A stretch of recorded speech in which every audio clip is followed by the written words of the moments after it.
భోగి పండుగ వచ్చిందంటే భోగి మంటలు, ఇళ్ల ముందు రంగురంగుల ముగ్గులు, వాటి మధ్యలో చిన్నారుల నవ్వులు గుర్తుకు వస్తాయి.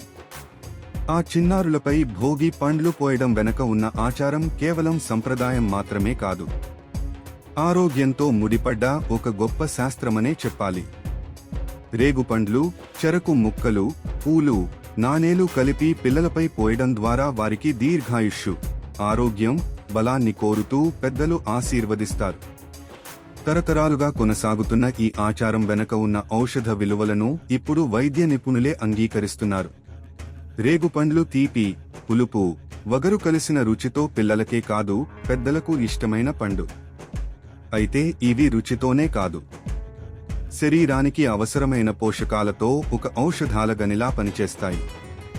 రేగులో సహజంగా ఉండే రోగనిరోధక గుణాలు శరీరంలో వ్యాధులతో పోరాడే శక్తిని పెంచుతాయి. చిన్న పిల్లల్లో తరచూ వచ్చే జలుబు, దగ్గు, జ్వరాల నుంచి రక్షణ కల్పించడంలో ఇవి కీలక పాత్ర పోషిస్తాయి. అందుకే భోగి పండ్లలో రేగుపండ్లకు ముఖ్య స్థానం ఉంటుంది. ఈ పండ్లు మెదడును ప్రశాంతంగా ఉంచడంలోనూ సహాయపడతాయి.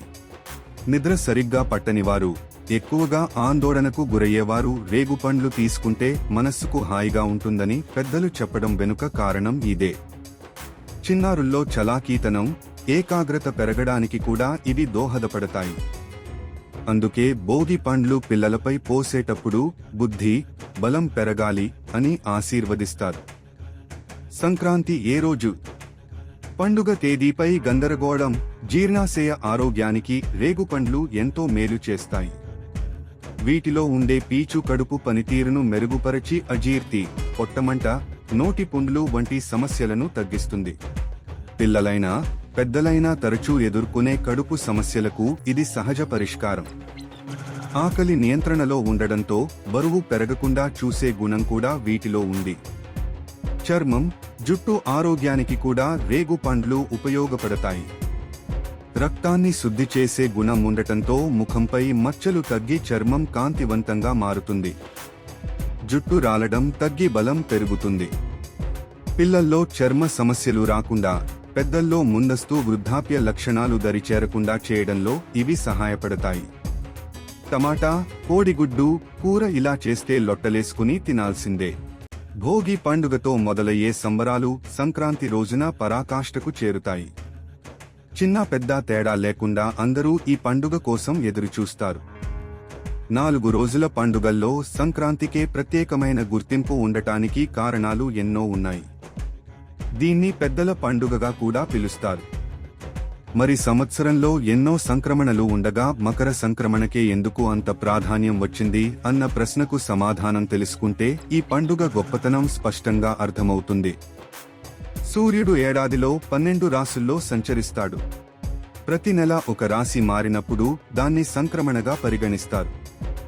కానీ ధనుస్సు రాశి నుంచి మకర రాశిలోకి సూర్యుడు ప్రవేశించే సమయంలో జరుపుకునే పండుగే సంక్రాంతి. సంక్రాంతి అంటే కొత్త మార్పు అని అర్థం. జీవితంలో ఒక కొత్త దశ మొదలవుతుందనే భావన ఈ పండుగలో నిండుగా కనిపిస్తుంది. ముఖ్యంగా ఈ రోజుతో సూర్యుడు దక్షిణాయన ప్రయాణాన్ని ముగించి ఉత్తరాయణంలోకి ప్రవేశిస్తాడు. పుష్యమాసంలో మొదలయ్యే ఈ ఉత్తరాయణ కాలాన్ని పుణ్యకాలంగా భావిస్తారు. వేడి పెరుగుతుంది. సూర్యుడి దిశ మారడంతో వాతావరణంలో కూడా పెద్ద మార్పులు కనిపిస్తాయి. చలికాలం తీవ్రత తగ్గుతూ క్రమంగా వేడి పెరుగుతుంది. ఈ మార్పులకు అనుగుణంగా శరీరం అలవాటు పడేందుకు మన పూర్వీకులు కొన్ని ఆహార నియమాలు పాటించేవారు.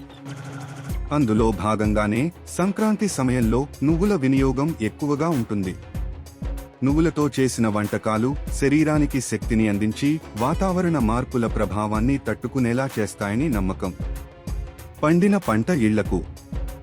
సంక్రాంతిని పెద్ద పండుగగా మార్చిన మరో ముఖ్యమైన అంశం రైతు జీవితం. ఈ సమయానికి పొలాల్లో పండిన పంట ఇళ్లకు చేరుతుంది.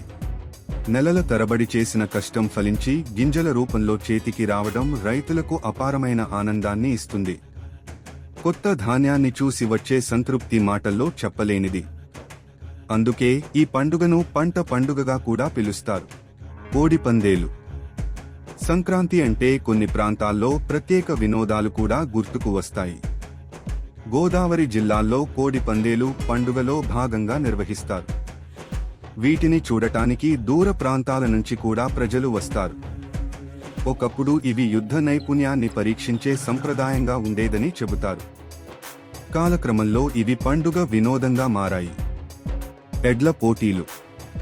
ఇంకొన్ని ప్రాంతాల్లో ఎడ్ల పోటీలు నిర్వహిస్తారు. శక్తి సామర్థ్యాలను ప్రదర్శించే ఈ పోటీలు గ్రామీణ సంస్కృతికి ప్రతీకగా నిలుస్తాయి.